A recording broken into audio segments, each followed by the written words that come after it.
Raporti mbi zhvillimet e 12 muajve të fundit në Shqipëri, i mbajtur përpara Këshillit të Përhershëm të OSBE-s në Vjenë, nga ambasadori i kësaj organizate, Florian Rauning, bën një analizë të situatës në vendin tonë. Ai vë theksin tek mos ndëshkueshmëria e zyrtarëve publik, kur thosë se megjithëse ka nisur disa procedime penale ndaj funksionarëve të nivelit të mesëm, Shqipëria ende nuk ka mundur të krijojë një bilans të ndjekjes të elitave politike dhe ekonomike. Ndonë se në vitin 2014 u kryua një njësi për hetimin e korrupsionit pranë prokurorisë së krimeve të rënda, ende nuk ka ndonjë bilans për dënimin e zyrtarëve të nivelit të lartë. Ndërsa flet për rastet e arrestimit të disa deputetëve të SMAJT-s, ambasadori Rauning, duke komentuar çështjen e dekriminalizimit të parlamentit, si në qeverisjen qendrore dhe lokale, shprehet se kjo çështje është më e gjerë se këto raste të veçanta, nga që ka pretendime të besueshme se zyrtar të lartë, si në të kaluarën dhe në të tashmen, janë përfshirë në sjellje jo të përshtatshme për pozitat e tyre. Kjo është një çështje që duket se do të nxjisë diskutimin publik për ca kohë në të ardhmen.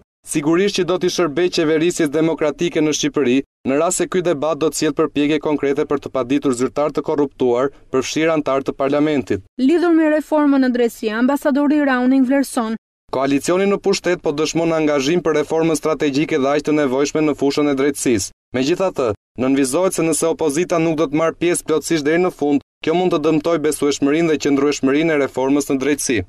Duke u ndalur në luftën kundër krimit të organizuar, ambasadori vlerëson operacionet kundër kultivimit të drogës, por shprehet kritik për ndryshimet e shpeshta në të gjitha nivelet e policisë, të cilat zbehin trajnime dhe eksperiencën e fituar.